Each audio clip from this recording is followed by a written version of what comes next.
Good morning, everyone. Welcome to our morning meditation today on Tuesday, July 21st.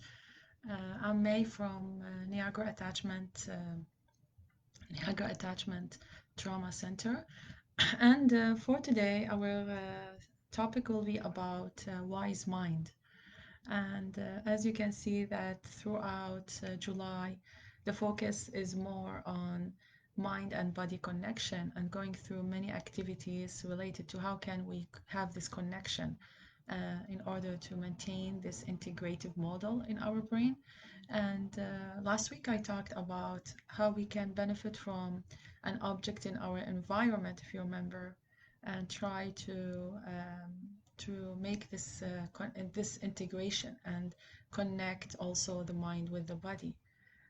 Today, I would like to a little bit focusing on one idea, and this is the wise mind. And when we talk about wise mind, this is the term that is developed by Linehan. And as she states, wise man is that part of each person that can know and experience truth. It is where the person knows something to be true or valid. And you are going to say why I was thinking or I decided to take this topic.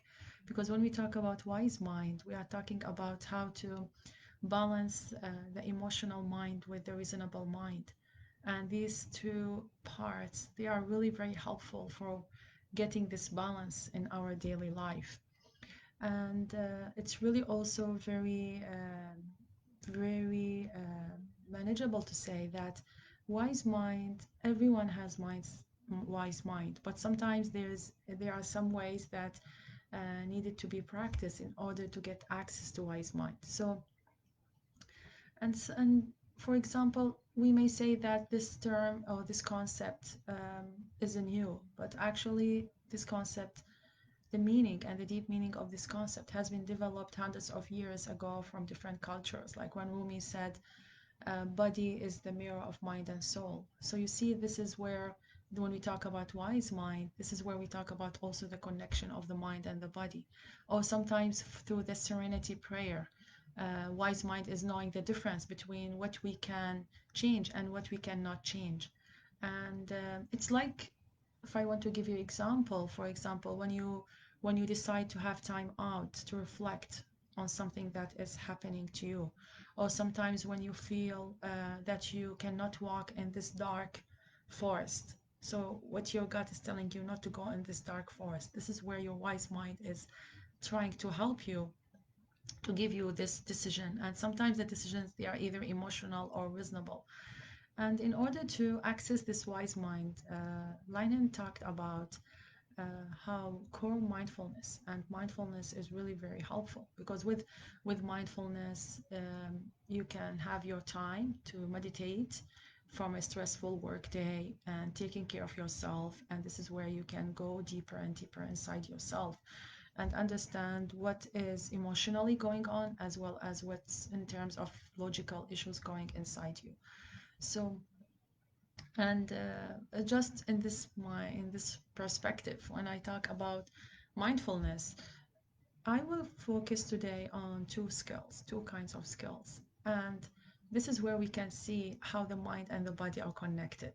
And when we talk about these two skills, the first skill is the what skills, and the second skill is the how skills. And we talk about what skills. This is where it's more how to be ready for mindfulness, how to be ready to enter the state of mindfulness. And in many situations, some people, they really do not feel, they start directly with mindfulness activity and the meditation without getting ready, without let this state, this body and mind get ready. And that's why sometimes you may hear or you may find yourself, I cannot focus, it's really hard to focus, it's really hard to go with this meditation or mindfulness. And this is where we can say that maybe starting with what skills first and trying to enter this is where you prepare yourself to enter with the state of mindfulness. But how can we do this entering? How can we prepare ourselves to be in this state of mindfulness? And there are simple steps that if we try to follow them, they may be helpful. And it's really different from one person to another. So you may like to take this tip because this tip really is authentic to me and I can benefit from it.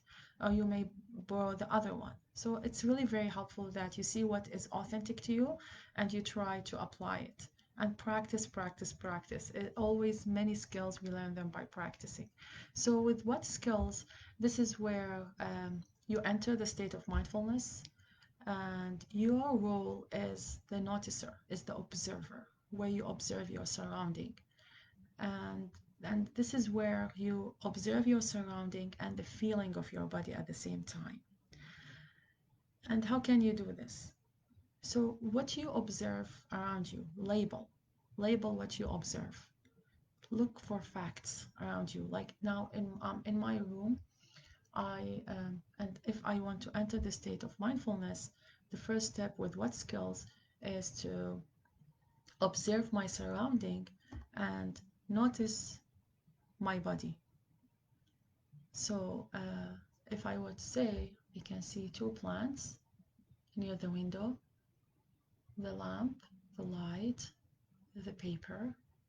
So this is where you can feel the the physically the presence of your body in the space. And this can help you to be ready for the present moment. And then after that, you true you fully try to engage mentally in the present moment and do not let the past let the past or the future thoughts affect you. And when we come to the second skills, the second group of skills, the how skills, this is where you what are the things that you act when you are in the mindfulness state. And this is where it's really very helpful to work on how not to be judgmental. And this is judgmental, the big term that we always use. And how can you do this? How can you avoid being judgmental? And this is also where you act as observer or noticer. And without looking at giving bad or good labels, you just focus on one thing. And this is what we talked about last week. Focus on one object from the environment, or focus on one thing, whether this thing is your walking, whether this thing is the color of an object, and focus, or sometimes if you feel comfortable with your breathing, and most of the time with the breathing, and try not to let the external factors affect you. So for example, if someone, it's usually good to have it in a quiet area, so avoiding the external factors. And also it's also important to see what works with you, whether when you have the mindfulness, is it easy to sit, to lay down, or to walk? Some people, they like to walk because walking is helpful for them to have this walking, and then they can go through the mindfulness. So you can see with the what skills, you get ready for the mindfulness, and this is you just sense and notice your body, and you try to label the surrounding, looking for the facts. And after that, you start with the how skills, where you work more on minimizing the judgmental mindset. And this is where you try to not to think it's this is bad, this is good. This is where we go with let go. This is where we go with accepting. And the whole purpose of the mindfulness is to accept, is to have this acceptance, because sometimes when you are troubled with different kinds of emotions and different thoughts of what happened to you, you try to change, you look for changing, and but the change cannot happen if this acceptance is not there. First you need to have this level of acceptance, and then after that you can work on what you need to change. So when you try to go with this mindfulness through these simple skills, the what and the how, this is where you can differentiate between your decisions, whether they are emotional or whether they are reasonable. And this is where you can think more and make the right decision. And that's why you can see some people, they go with the time out because they want to go through the time where they want to really give themselves this pause moment and help themselves to make the right decision. And sometimes it's really very helpful to practice this.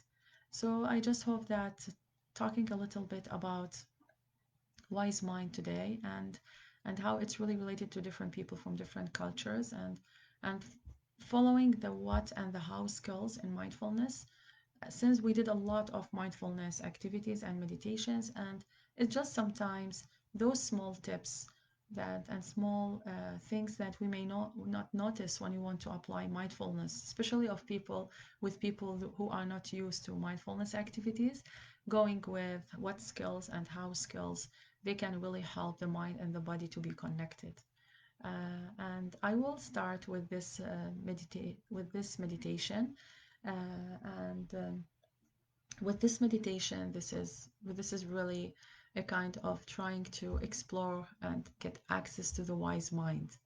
So if you can take a moment to settle yourself into a comfortable position, breathe in and out, drawing your conscious attention to your breath as it fills and leaves your lungs. Allow your attention to shift towards your center, settling yourself into the bottom of each breath. Now focus your mindful awareness towards the center of your forehead. As you settle into the top of each breath, notice how you can consciously control your attention as you focus on the top and the bottom of each breath.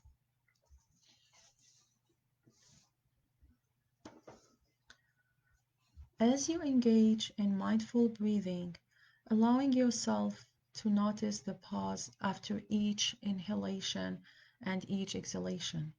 This pause is much like the still space that exists when leaping between bars. Notice the stillness within each pause. Allow yourself to find awareness in the pauses at the top and the bottom of each breath. Settle into each pause and find stillness within.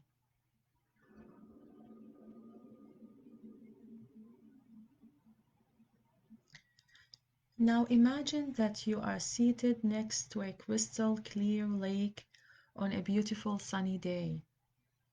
Imagine that you are a small flake of stone chipped from a much larger rock that someone has gently thrown out into the center of the lake. You are gently floating there on the surface of the still water.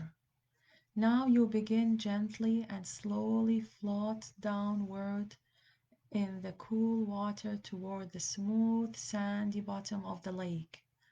Notice the look and the feel of the water as you gently float to the bottom.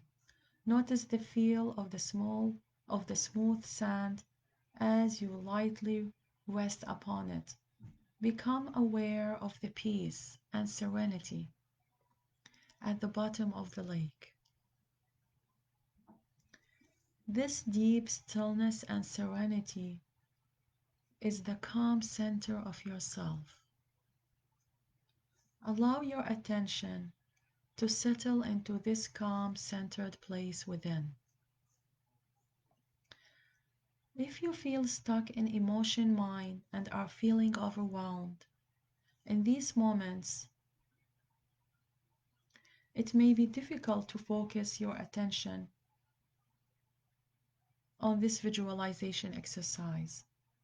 At times like this, simply notice that you are feeling intense emotion and begin to direct your focus towards your breath. As you pull the air into your lungs, say the word wise in your mind. As the air leaves your lungs, say the word mind to yourself. This idea is to focus your attention entirely on these words as you breathe in and out, and to begin to settle yourself back into a place of calmness and wisdom.